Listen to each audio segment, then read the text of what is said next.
Aquí ya estamos a la orden. Un momentito.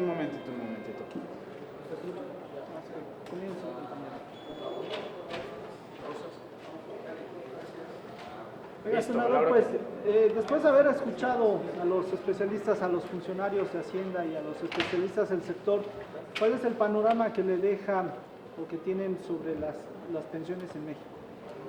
Bueno, es un tema muy importante, como bien lo dijeron los funcionarios, es un tema que debe de surgir de la esencia del trabajador. Tenemos que respetar y cuidar sus fondos, sobre todo el fondo para el retiro y el fondo que tiene que ver con la inversión para la vivienda. Son dos aspectos centrales. El trabajador normalmente piensa en su retiro y en su vivienda cuando es un trabajador que inicia su ciclo laboral.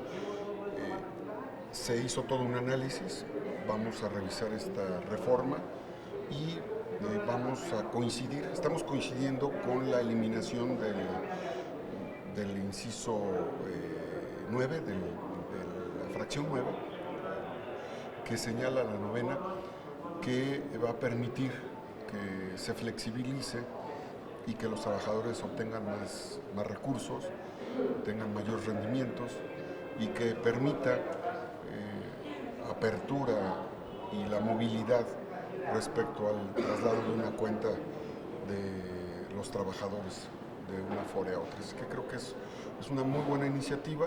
Escuchamos a los funcionarios públicos y las preguntas de las y los senadores fueron coincidentes respecto a que hay que abonar todos a favor de los trabajadores. ¿Hay preocupaciones, focos rojos, lo que se dice que nos van a rebasar las pensiones? Mira, hay toda una estrategia. Hay una parte donde no coincido con uno de los funcionarios de Hacienda que calificó de fifís o descalificó el concepto de fifís, más bien descalificó el concepto de fifís en algunas pensiones. Sí hay pensiones fifís, sí las hay, y son las que tienen deciles de entre el 6, 7 y 8. Es decir, los deciles son rangos. Si pudiéramos hablar de clases sociales, hablaríamos de 10 clases en función de los ingresos. Entonces esos 10 deciles son los montos con los que se jubilaron los trabajadores. Y no es lo mismo el trabajador de base o el trabajador que cumplía una función elemental a cómo se jubilaron directores, subsecretarios, secretarios, titulares. Tenemos que hacer un análisis de fondo. Entonces sí hay pensiones fifís. Yo ahí sí contradigo al funcionario presidente de CONSAR, porque sí hay pensiones fifís que hay que revisar, que hay que asegurar, y que son pensiones multimillonarias en el costo global, en comparación con lo que tienen la mayoría de los trabajadores. Entonces hay que hacer una clasificación muy concreta en ese sentido. Senador, respecto a lo que dice de los trabajadores y de las pensiones, porque al final del día los trabajadores de base son los más afectados, claro, por todos los descuentos que hay. ¿Cómo están esbozando el trabajo aquí desde la Comisión de Hacienda y desde el Senado para tratar de que a la hora de que ese sector de trabajadores se retire, pues no tenga una pensión pobre, porque están condenados a la pobreza? Claro, por eso es lo fundamental. Tenemos que buscar instrumentos que permitan que el trabajador tenga incrementos y que tenga mejores rendimientos, y que los que ganen sean los trabajadores y no las AFORES. La AFORE tiene que ser un instrumento de ahorro, de productividad, de flexibilidad, pero no se trata de que gane más el instrumento financiero o la institución financiera que el trabajador. Nosotros estamos a favor de los trabajadores, por eso insistimos. Nuestra lógica es: paga más el que gana más, paga menos el que gana menos. Y en esta lógica, las pensiones de trabajadores que son fifís, no están pagando impuestos y ganan o reciben pensiones extraordinarias. Esa es la parte donde tenemos que abundar, y claro que estaremos muy atentos, muy respetuosos de que cuidemos que los trabajadores obtengan mejores y más utilidades al invertir en estos instrumentos financieros. Esta iniciativa flexibiliza la posibilidad que tiene el trabajador de que sus ahorros sean invertidos en instrumentos más rentables para ellos y que tengan mayor disponibilidad. Ese es el objetivo. ¿Y cómo se protegen de riesgos, por ejemplo, que se invierten en proyectos o en empresas como Oro Negro, proyectos como, no sé, el aeropuerto de Texcoco, que de repente se bajan esos proyectos y los Hay seguros. Acuérdense que ya hay una serie de garantías que tenemos que atender. Nosotros somos los que promovemos que haya seguridad y garantía para el trabajador. No estamos a favor de los FOBAPROAS y de los IPAR, no, eso no queremos. Eso fue del viejo régimen que hoy seguimos pagando. Por cierto, les informo, este año pagamos, para conocimiento de todos, pagamos 61 mil millones de pesos todos los que nos están viendo por los medios de comunicación, 61 mil millones de pesos, poco más de lo que cuesta la Guardia Nacional. En un año seguimos pagando y lo pagamos durante 20 años. Llevamos 20 años y faltan 20 años de pagar. Entonces, lo que queremos nosotros es que las utilidades nacionales se socialicen, no las pérdidas. ¿Y por qué lo comento con el tema del Fondo para el Retiro? Porque el Fondo para el Retiro es de los trabajadores y esas utilidades deben de ser para los trabajadores, no deben de utilizarse para proyectos privados. Yo estoy en contra, en lo personal, como presidente de la Comisión de Hacienda, que las utilidades sociales se privaticen y que las pérdidas nacionales se socialicen, como el caso del FOBAPROA o el IPAR, que le sigue sangrando a los mexicanos, porque tú pagas impuestos, y tú y yo estamos pagando y estamos manteniendo ese saqueo que hicieron en el IPAB, y este año se estima 63 mil millones de pesos, el año pasado 60 mil millones, y así llevamos 20 años. Es lo que cuesta reparar las refinerías. Este año se están invirtiendo 50 mil millones de pesos para reparar 6 refinerías de nuestro país. Así es que en el tema del fondo de retiro estamos pensando en los trabajadores. A nosotros nos interesan los trabajadores, no queremos beneficiar a las instituciones financieras. Las instituciones financieras les tenemos que dar garantía, les tenemos que dar certeza, pero no los queremos como pirañas. No queremos instituciones financieras que anden como tiburones o pirañas sangrando la economía de los trabajadores. Ya basta de eso, ya basta. Senador, finalmente, un tema que también creo que es importante, que está diciendo que están del lado de los trabajadores, es lo referente a la cuestión de los ingresos. La oposición, Acción Nacional, Movimiento Ciudadano, el PRD, han manifestado que con este paquete se está pegando a la clase media por lo de las plataformas digitales, pero también una parte que les está preocupando incluso a la opinión pública es lo referente a los ahorros en los bancos. Se les va a quitar o se va a agravar a la gente que tiene ahorros de la clase media, porque de ser así le va a pegar mucho a la clase media. Entiendo que las plataformas digitales es otro tema, porque están operando en el país, pero la parte específica del ahorro, ¿cómo está la situación? Las plataformas digitales han tenido un crecimiento económico del 400% en el país. Las plataformas digitales deben de pagar impuestos, ¿no? Tú y yo y todos los que nos ven pagan impuestos, ellos deben de pagar impuestos, tienen utilidades multimillonarias y es importante que se regularice ese hecho. Simplemente es que paguen impuestos, nada más. Pero finalmente el impuesto se lo trasladan al consumidor, ¿no? Tenemos que asegurar, y es donde las instituciones de Hacienda están trabajando. Todavía no hay una iniciativa. Hay una propuesta de iniciativa que está planteando el senador Monreal, pero también el diputado presidente de la Comisión de Presupuesto en la Cámara de Diputados. Obviamente la ley de ingresos ya contiene una serie de elementos. ¿Qué vamos a cuidar? Que esto no implique un costo mayor al usuario. Y no puede implicar un costo mayor porque hay un nivel de competitividad muy alto en materia de plataformas digitales. El ciudadano puede escoger entre uno y otro. Es decir, hay un nivel de competencia global que permite que los precios estén estandarizados, pero tienen que pagar impuestos. Y el otro tema... Del tema del ahorro. El senador Samuel decía que a la gente de la clase media que tiene un ahorro en los bancos, por lo menos así lo esbozo, se le va a cobrar... Que se graben con impuestos los rendimientos. Los rendimientos de los ahorros. Fue también otro planteamiento que se hizo en la ley de ingresos. Vamos a revisarlo. Vamos a revisar con toda claridad. Tenemos que cuidar. El principio de justicia tributaria es que paguen más los que ganan más y que paguen menos los que ganan menos y que se acabe los privilegios. Por ejemplo, el presidente de la República presentó una iniciativa para que ya no se condonen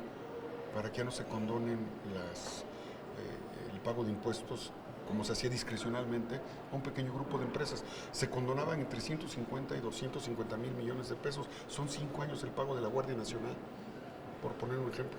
Y a ti, a mí, a los que nos están viendo, no les condonan impuestos. Entonces, esa función discrecional se va a acabar. Entonces, el principio es, los que ganan más, que son estas grandes empresas transnacionales, que tienen tasa cero o que están exentos, tenemos que plantear en la reforma hacendaria a futuro, tenemos que plantear ese estatus que tienen los empresarios de tasa cero o de exentos. Ahí hay un saqueo enorme de recursos. Así como hemos investigado a las empresas fantasmas y a los fideicomisos públicos y a la facturación, en las tasas ceros y en la exclusión de pago de impuestos, se encuentra un saqueo enorme que tenemos que verificar. Justicia tributaria y justicia distributiva, ese es el tema. Pero, por ejemplo, senador, hablando específicamente de la parte de los ahorros, por ejemplo, los que somos reporteros, que como bien lo dijo, pagamos impuestos y nos puede quedar un pillito a nuestra cuenta bancaria y ya es una utilidad directa. Evidentemente nosotros no tenemos los ingresos que pueden tener otro sector poblacional como los empresarios, pero aquí la pregunta es muy sencilla, ¿nos va a afectar esta reforma? No debe afectarles porque tenemos que clasificar deciles, tenemos que clasificar deciles. Te repito, hay 10 deciles. Entonces, ¿el decil qué significa? El monto de ganancia, de utilidad o de ingresos. Entonces, el 1, 2, 3, 4, 5 decil son ingresos promedio, pero el decil sexto, séptimo, octavo y noveno, que son los que ganan más, son a los que hay que cargarles un porcentaje mayor de impuestos. Este país está hecho al revés. Los que pagamos más o los que pagan más son los que tienen deciles de 1, 2, 3, 4, 5, y los que no pagan o están exentos o tienen tasa cero son los que tienen deciles de 9, 10, 11, 9, 10 u 8. ¿Sí me explico? Esa es la idea. Eso es lo fundamental. El objetivo es, pagan más los que ganan más. Y hoy los que ganan más o están en tasa cero o son exentos. Y esos no son los trabajadores. No son los trabajadores. Repito, los que ganan más en este país o están, y eso les va a causar salpullido a muchos, los que pagan más, los que ganan más están exentos o están en tasa cero. Oiga, pero por ejemplo, el grabar incrementar el impuesto a las bebidas azucaradas, los refrescos, pues impacta más a los que menos tienen. No debería de haber, porque desgraciadamente son más los consumidores los que menos ganan, que compran refrescos. No deberíamos de tener, se los digo con todo respeto, el gran problema de la obesidad y de la diabetes en nuestro país es el consumo de refrescos. Debería de tener una leyenda, estamos trabajando para eso, debe tener una leyenda, así como los cigarros, la cajetilla de cigarros tiene fotografías y de leyendas que dicen este producto es nocivo para la salud. Deberían de tener leyendas los refrescos que digan este producto es nocivo para la salud.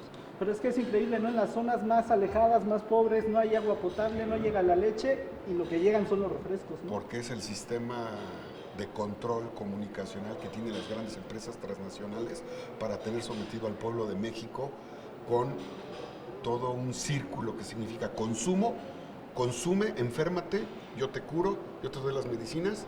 Es todo un ciclo.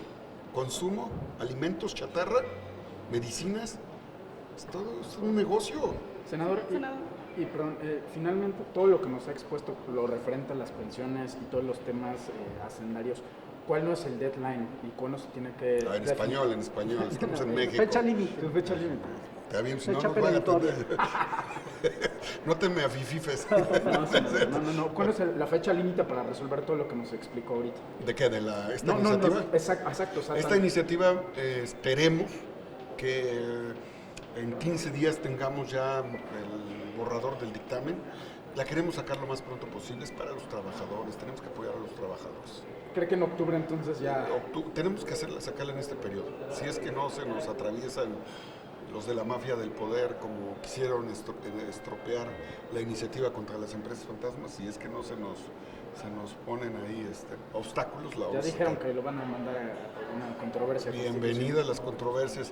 Esos que votaron en contra ayer están a favor de la competencia desleal. Esos que votaron en contra de esta iniciativa para acabar con las empresas fantasmas, muchos de ellos son socios y son factureros, por eso yo creo que están preocupados. Senador, respecto al paquete económico que les llegó el día domingo, ¿han recibido algún tipo de propuesta del Ejecutivo para que se apruebe, algo para que no se modifique la iniciativa? ¿Local? ¿Perdón? ¿Del presupuesto que les llegó? La ley de ingresos. Si les están diciendo que se le mueve algo, que... ¿Qué pasó? Soy senador de Morelia. ¿Hay autonomía? Hay colaboración, coordinación. Línea no hay. Porque otros senadores han dicho que el presidente pues ha dicho que no se mueva la iniciativa. No, a ver, necesitamos un presupuesto que le dé estabilidad macroeconómica al país. ¿Qué estamos buscando? El combate a la corrupción, el combate al saqueo, el combate a la evasión fiscal, queremos más recursos, pero también necesitamos consolidar la soberanía energética. Como nunca hoy se está invirtiendo en rescatar Pemex. 50,000 millones de pesos para las 6 refinerías, 50,000 millones de pesos para los boques, recursos para el campo, para los adultos mayores, para los jóvenes, para las mujeres. México, quinto país productor de petróleo, importamos gasolina. En la administración anterior festinaron, casi hacen un desfile para darle la bienvenida al buque tanque que llegó con petróleo. Eso les debió de haber dado vergüenza al gobierno. Japón, en la isla de Japón no hay una gota de petróleo en el subsuelo y ellos tienen más de 15 refinerías y siguen invirtiendo en refinerías. Lo que pasa es que el gobierno de moches, el gobierno de guachicoleros, el gobierno de evasores fiscales, el gobierno promotor del saqueo energético, ese gobierno neoliberal, era socio de esas empresas que importaban gasolina e importaban maíz en lugar de generar desarrollo en nuestro país. Esa es la verdad.